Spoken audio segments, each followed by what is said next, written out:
चांदी का बक्सा। भगवान दास एक अमीर व्यापारी का बेटा था। जब उनके पिता की मृत्यु हो गई तो भगवान दास के पास कीमती सामान से भरा एक चांदी का बक्सा रह गया था।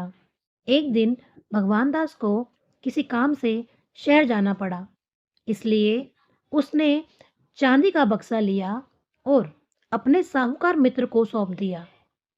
उसका नाम राज सेवक था। कृपया इस बॉक्स को रखें। मेरे पिता ने मुझे यह दिया था।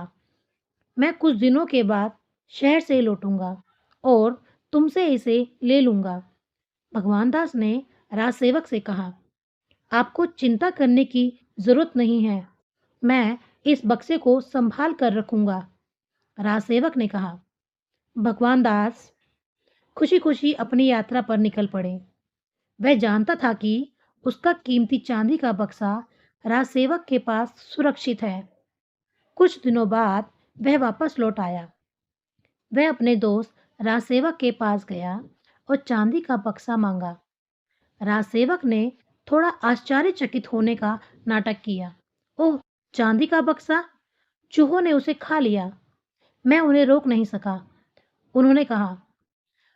भगवान दास को एहसास हुआ कि उसका दोस्त लालची और बेईमान हो गया है। राजसेवक उसे धोखा देने की कोशिश कर रहा था। एक बुद्धिमान व्यक्ति होने के नाते वह शांत रहे। भगवान दास ने सोचा, मुझे राजसेवक से अपना चांदी का बक्सा वापस पाने का कोई रास्ता निकालना चाहिए। अगले दिन भगवान दास राजसेवक के पास गए और बोले, मित्र, क्या आप अपने बेटे को मेरे साथ भेज सकते हैं? मुझे अपनी संपत्ति की देखभाल के लिए किसी की जरूरत है। राजसेवक ने कुछ देर सोचा। वह सोचने लगा, भगवान दास मूर्ख लगता है। हो सकता है कि वह मेरे बेटे को अपनी संपत्ति की देखभाल करने के लिए इनाम देगा। राजसेवक ने सोचा, फिर वह तुरंत सहमत हो गया और अपने बेटे को भगवान दास के पास भेज दिया।